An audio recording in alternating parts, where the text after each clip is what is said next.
মোক ক'ব খোজা নাই, এয়া ৰাজু মেধকক ক'ব খুজিছে তেখেতলোকে। আৰু তেখেতসকলে যে ভয় কৰিছে, তেখেতলোকে শংকিত হৈছে, এয়া তাৰেই প্ৰমাণ। যদি ভয় তোমালোকে ইমানেই ভাল কামেই কৰিছা, তোমালোকে যদি ইমান জনসাধাৰণে ভালে পায়, জনজাগৰণে সভা কৰাৰ আপত্তি কিহৰ? কংগ্ৰেছে সভা কৰাৰ আপত্তি কিহৰ তোমালোকৰ?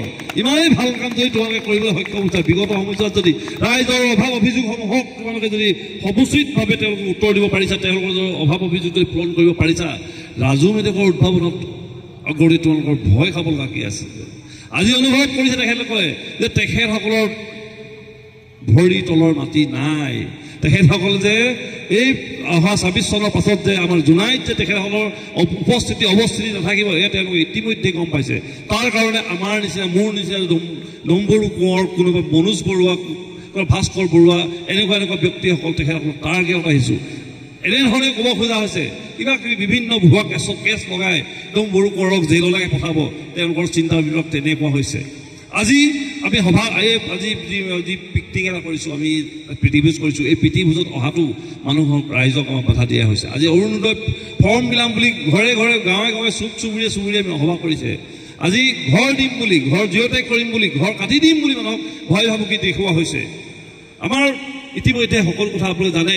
সেই সিদিনা আপোনালোকে মই ভিডিঅ'ত দেখিছোঁ, বা মই মানুহখিনি ব্যক্তিগতভাৱে চিনি পাওঁ কাৰণে মই ক'ব খুজিছোঁ যে ৰংপুৰীয়া গাঁৱৰ সেই আইতাকেইগৰাকীয়ে কি ভুল কৰিলে, সেই বিধৱা মহিলাগৰাকী কি ভুল কৰিলে, সেই বিকলাংগ ঘৰত মানুহজন আজি 4 বছৰ বিচনাত পৰি থকা সেই মহিলাগৰাকী আইগৰাকীয়ে কি পাপ কৰ্ম কৰিলে যে তেখেতসকলৰ সামান্য অৰুণোদয় আঁচনিটো কাটি দিয়া হ'ল। এই কথাখিনি আচলতে কি প্ৰমাণ কৰিব খুজিছে তেওঁলোকে? মানে কংগ্ৰেছ বাদ দি, জনজাগৰণ বাদ দি বিজেপি গণশক্তি কৰিলেহে তাৰমানে তেওঁলোকক আঁচনিয়ে ঢুকি পাব। এই টকা কাৰ? অৰুণোদয় দিয়া আঁচনিবোৰৰ টকা কাৰ? ঘৰৰ নামত দিব খোজা আঁচনিবোৰৰ টকাবোৰ কাৰ? আপোনাৰ মোৰ জেপৰ টকা।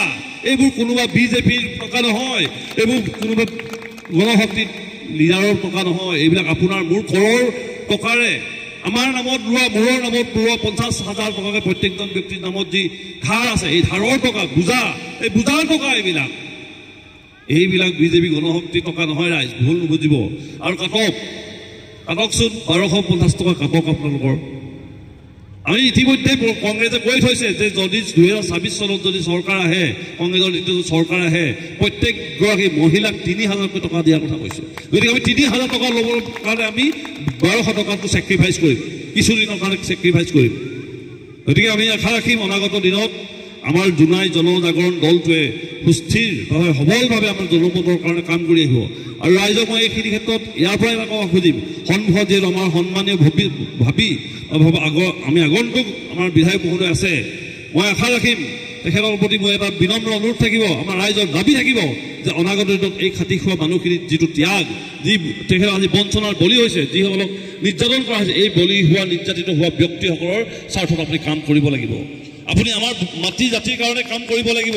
এই সকল ব্যক্তিয়ে ইয়াত গাহৰি মাংস খাবৰ কাৰণে ইয়াত অহা নাই, আপোনাক ওচৰৰ পৰা চাবৰ কাৰণে আহিছে, আপোনাক চুই চাবৰ কাৰণে আহিছে। গতিকে আপুনি তেখেতসকলৰ মৰ্ম বেদনাসমূহ উপলব্ধি কৰিব পাৰিব লাগিব। অনাগত দিনত যদি আপুনি কথাবোৰ পাহৰি যায়, আমাৰ এই দুখীয়া মানুহখিনিৰ কথা পাহৰি যদি আজি ধনী শ্ৰেণী মানুহখিনিৰ কথা ভাবে, কিন্তু আপোনাৰ দশায়ো কিন্তু ভৱিষ্যত দিনত এতিয়া কৈ থকা মানুহখিনিৰ নিচিনাই দশা হ'ব। কিন্তু এই কথাও আমি কিন্তু সোঁৱৰাই থ'ব খুজিছোঁ আপোনাক। গতিকে মই আশা ৰাখিম আমাৰ মানুহখিনি যিখিনি বিগত সময়ছোৱাত বিভিন্ন সমস্যাৰ লগত যুঁজি থাকিব লগা হৈছে, এই মানুহখিনিক অকণমান পোহৰৰ বাট দেখুৱাই দি এই পৰি থকা খালৰ পৰা উদ্ধাৰ কৰিবৰ কাৰণে মই আপোনাক সন্মুখৰ সেনাপতিৰ ভাও ল'বৰ কাৰণে মই আহ্বান জনাইছোঁ আজি জৰিয়তে। গতিকে বৰ বেছি দীঘলীয়াকৈ নকওঁ, আমাৰ শ্ৰদ্ধা ৰাইজসকলে যথেষ্ট সময় দি আজি সভাখন আগবঢ়াই দিয়াৰ ক্ষেত্ৰত ভূমিকা পালন কৰিলে, তাৰ কাৰণে মই আশা ৰাখিম আমাৰ যাত্ৰা ভালেই হ'ব। আৰু এটাই কথা, শেষ কথা, আমি সেই মানধাতা যুগৰ লাঠি লোৱা যুগৰ মানুহটো আমি নহয়। লাঠি টাউন লৈ আমি ভয় কৰা মানুহ নহয়। আজি আমি কলমক ভয় কৰোঁ, কলম লৈ আমি আগবাঢ়ি যাব খোজোঁ। ভুৱন পেগুৱে যি লাঠি টুগুনৰ যিটো ৰাজনীতি আৰম্ভ কৰিছে, উঠি অহা প্ৰজন্মক ধ্বংস কৰাৰ যিটো ৰাজনীতি আৰম্ভ কৰিছে, এই ধ্বংস কৰিব খোজা প্ৰজন্মক ধ্বংস কৰিব খোজা যিটো ব্যৱস্থা, এই ব্যৱস্থাটোৰ বিৰুদ্ধে আমি সবলভাৱে প্ৰতিবাদ কৰিম। আমি চিমেণ্টবাসী ৰাইজ একত্ৰিত হ'ম। এই কথাখিনি আমি আপোনালোকক অনুভৱ কৰিবৰ কাৰণে অনুৰোধ জনাইছোঁ। ভাবক, আমাৰ উঠি অহা ল'ৰাকেইটা হাতত যদি কলমৰ পৰিৱৰ্তে যদি টাঙোন টুকুন তুলি দিয়া যায়, তেতিয়া আমাৰ ল'ৰা কোন বাটে বাট ল'ব, আমাৰ ল'ৰাখিনি কোন পথে আগবাঢ়ি যাব।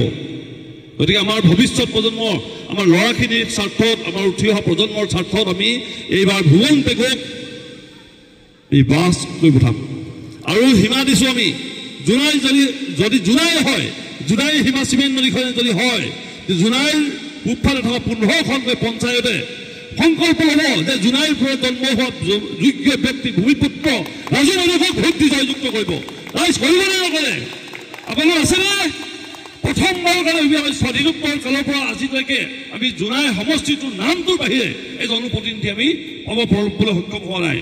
এইবাৰ এটা সুবৰ্ণ সুযোগ পাইছোঁ আমি, জোনাইৰ পৰা এজন যোগ্য ব্যক্তি আমি নিৰ্বাচন কৰিব পাৰিম আৰু তেখেতে আমাৰ আশা আকাংক্ষাসমূহ, আমাৰ বুকুৰ মনৰ কথাবোৰ গৈ বিধানসভাত উপস্থাপন কৰিব। তেওঁ ক'ৰ আজি আমাক আমাৰ যিখিনি চিন্তা ভাৱনা, যিখিনি আমাৰ সপোন, এইখিনি ধক ল'বলৈ সক্ষম হ'ব।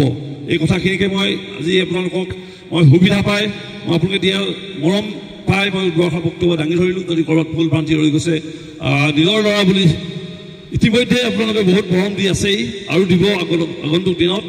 গতিকে মই এটাই কথাই কৈছোঁ, আপোনাৰ ল'ৰাবিলাকক আমি লগত লৈ যে এই 60জনীয়া 65জনীয়া মানুহৰ দল এটা কৰিছোঁ, আপোনালোকৰ আশীৰ্বাদত ইয়াত হয়তো আমি অনুভৱ কৰিছোঁ যে 6,500 মানুহৰ আশীৰ্বাদ থকাৰ কাৰণে 65জনে আমি প্ৰতিনিধিত্ব কৰিবলৈ লৈছোঁ। আমি ইয়াত 6,500 জনসাধাৰণ আছোঁ, তাৰ কাৰণে 65জন ব্যক্তিক আমি এই যুঁজখনত আমি পঠাইছোঁ।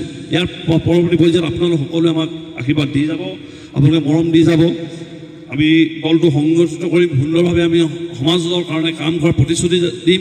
যদি আমাৰ কথাখিনি মনোপুত হয়, আগন্তুক দিনত আপোনালোকেও কাইলৈ প্ৰত্যেকজনেই আমাৰ জনজাগৰণৰ পক্ষত, প্ৰত্যেকজন ব্যক্তিয়ে, প্ৰত্যেকগৰাকী প্ৰত্যেক মহিলাই জনজাগৰণৰ পক্ষত বক্তব্য দিব, ৰাইজক বুজাব আৰু ভাল মানুহৰ পক্ষত থাকি আমাৰ সমাজখন সংস্কাৰ কৰিবৰ কাৰণে আপোনালোক উৎসাহ উদ্দীপনা যোগাব বুলি আশা ৰাখি মোৰ বক্তব্য মই সামৰিলোঁ। ধন্যবাদ।